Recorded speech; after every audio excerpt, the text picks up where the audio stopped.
What's up, world? Uko here from Better Therapy Now. Welcome to lesson 3 of the discipline mindset. So in this lesson, we're going to talk about SMART goals. And SMART goals are really a tool that will allow you to add clarity and be more intentional in your goal setting practice. SMART goal stands for specific, measurable, achievable, relevant, and time bound. So let's talk about the first one, specific. You want your goals to be as specific as possible. This is why we introduce the visualization practice before we talk about the actual developing of the goal or developing SMART goals, because we want you to think a little bit about what goals you want to achieve and what that looks like for you, and then present a specific goal. Think of these two goals. I want to work out every day versus I want to jog for 30 minutes a day. One is more specific than the other, and even I want to jog for 30 minutes a day could be even improved by saying I want to do 4 sprints 10 times a day for 7 days. That's even more specificity, but you want to add as much specificity as you possibly can because it aids the visualization process and it aids things like confidence and developing precision in terms of how you're going to accomplish that goal. Next is measurable. You want to create a culture of accountability. That is what the discipline mindset is all about, holding yourself accountable. And you may need somebody else to help you hold yourself accountable or help foster that culture of accountability in yourself. So measurable, think of these two goal sets. One is I will walk 3 miles a day every day for the next 2 weeks versus I want to get in better shape, or I will walk every day.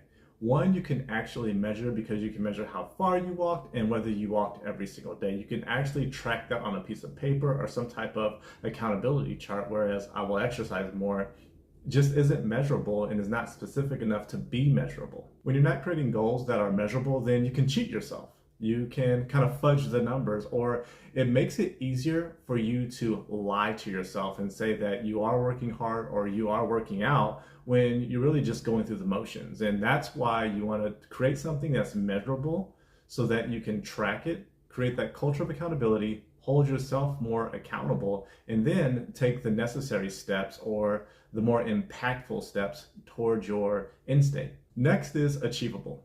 So oftentimes people fail at their goals before they even get started and during the goal making process because they allow their emotions to play too big of a role while they're writing their goals. Consider these two goals.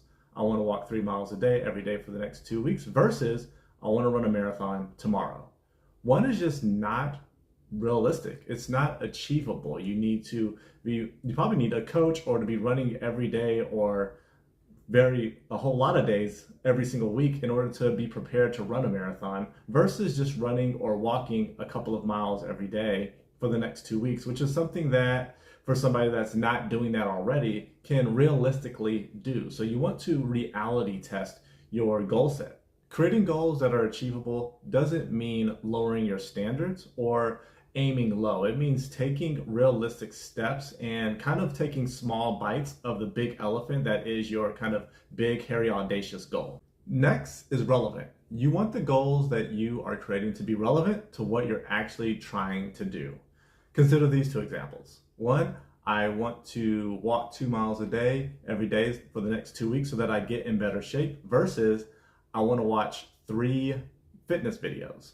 The watching 3 fitness videos are not as relevant as actually doing the action. Granted, you do want to educate yourself on how to work out better or how to do whatever, educate yourself on whatever you need to educate yourself on to achieve your goals, but remember to add relevance. Like, don't create goals that are going to make you feel like you're just doing work, like make you feel busy or feel productive. Ensure that you are creating goals and trying to take those steps that are most impactful and relevant towards making progress. Lastly, you want to make your goals time-bound. Time-bound goals help you foster that sense or culture of accountability, but more important, it disempowers procrastination. When you're creating a discipline in your life and you are progressing towards a goal, the main threat to break that cycle of discipline is procrastination. So you want to create some sort of deadline so that all of your goals are time bound, and it creates a sense of urgency so that you do not procrastinate, or it at least decreases the likelihood that you will procrastinate. For this worksheet, you're just going to make a SMART goal. You can use a goal that you've already stated in previous lessons, or you can come up with a whole new goal, maybe a goal that is even more important to you. You're going to write it in your own words, just going to define the goal, and then you're going to make it SMART. You're going to make it specific, measurable, achievable, relevant, and time bound, and then you're going to rewrite it in that SMART format. Feel free to do a couple of SMART goals throughout the next week. What you'll notice as you're attempting to write these goals, and specifically as you're attempting to accomplish these SMART goals, is that something is getting in the way, and that is your habits. So the next lesson, we're going to talk about breaking bad habits and formulating good habits.